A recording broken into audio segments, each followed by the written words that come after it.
नागपूर जिल्ह्यातील रामटेक परिसरात नागरिकांचा संयम आता संपत चालला आहे। दुधाळा ते गोंडीटोला या प्रमुख संपर्क मार्ग अक्षरशः खड्ड्यांच्या विळखात सापडला आहे। पावसाळ्यामुळे हे खड्डे दिसत नसल्याने अपघातांचा धोका वाढत असून सर्वाधिक फटका बसतोय तो शाळा आणि महाविद्यालयात जाणाऱ्या विद्यार्थ्यांना। नेमकी काय आहे या रस्त्याची परिस्थिती पाहूया हा रिपोर्ट। रामटेक शहरालगत सोनेघाट ग्रामपंचायत अंतर्गत येणारा दुधाळा ते गोंडीटोला हा प्रमुख संपर्क मार्ग सध्या अतिशय खराब अवस्थेत असून रस्त्यावर मोठमोठे खड्डे पडल्याने नागरिकांना मोठा त्रास सहन करावा लागतोय। या मार्गावरून दररोज अनेक गावातील नागरिक, शेतकरी, विद्यार्थी आणि वाहन चालकांची मोठ्या प्रमाणात ये-जा सुरू असते। मात्र रस्त्यांची मोठ्या प्रमाणात झीज झाल्याने ठिकठिकाणी खोल खड्डे निर्माण झाले आहेत।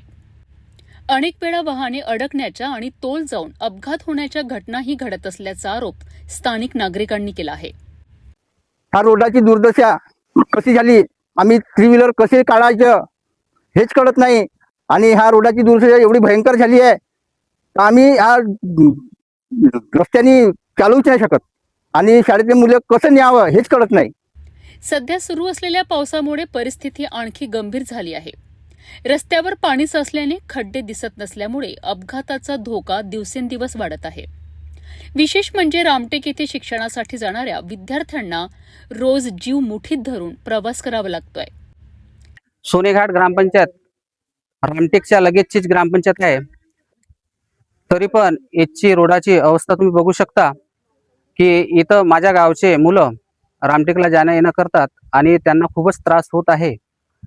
असं त्रास नाही झाला पाहिजे म्हणून याचे स्थायिक आमदार आशिषजी जयस्वाल साहेब यांना विनंती आहे की ह्या रोडाची लवकरात लवकर जाडपडताळ करून काम पूर्णपणे योग्य चालनाकरिता अशी बनवून द्यावी हीच विनंती आहे। आणि तसेच माझ्या गावचा एक रोड आहे मुशीवाडी रोड ते आपलं भिलेवाडा, हा रोड आपला 2008 मध्ये बनलेला, तेव्हापासून यांची काहीच मरम्मत झालेली नाही। तिथं पण खड्डे पडलेले आहे, त्या रोडाची पण दुरुस्ती करून द्यावी आणि आपल्या स्थायिक नागरिकांना त्रास होऊ नये।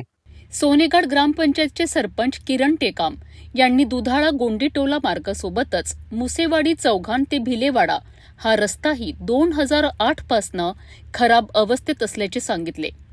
त्यामुळे दोन्ही रस्त्यांची तातडीने दुरुस्ती करण्याची मागणी त्यांनी केली आहे। ग्रामस्थ, विद्यार्थी आणि पालकांनी स्थानिक आमदार तथा राज्यमंत्री आशिष जयस्वाल यांनी तातडीने या रस्त्यांची पाहणी करून खड्डे बुजवण्यासह कायमस्वरूपी दुरुस्तीचे आदेश द्यावेत अशी जोरदार मागणी केली आहे। आमचे मुलं पहा, रामटेकला छोटे छोटे मुलं रामटेकला शाळेत जातात आणि हे रोडाची दुर्दशा पहा कशी आहे। तर आजपर्यंत एकाने सुधारणा नाही केली, पण आम्ही स्वतः आता म्हटलं का चला सरपंच साहेबाला बोलावून थोडंसं पहा, सरपंच साहेब हे असं आपले गावाची परिस्थिती आहे ना आपल्या मुलांची परिस्थिती अशी आहे, कसं पाठवावं। अचानक त्या छोटासा ऑटो मध्ये धोका झालं तर आम्ही कोणाला बोलावं ते ऑटोवाल्यालाच बोलावून म्हणून ना आम्ही, पण कसं तो ऑटोवाला पण का करा, हे सुधारण कोण करावा हेच नाही समजत आम्हाला। आमचं असं आहे म्हणणं की आमदार साहेबांनी जे सोनेघाट ह्या वस्तीत येऊन बघावा आणि ह्या रोडाची व्यवस्था पूर्ण करावं अशी आमची विनंती आहे। खड्ड्यांमुळे नागरिक आणि विद्यार्थ्यांचा प्रवास दिवसेंदिवस धोकादायक बनत आहे। प्रशासनाने वेळीच दखल घेतली नाही तर एखादा मोठा अपघात घडण्याची भीती स्थानिक नागरिक व्यक्त करीत आहेत। आता प्रशासन या गंभीर समस्येकडे किती तात्परतेने लक्ष देते हे पाहणे महत्त्वाचे ठरणार आहे।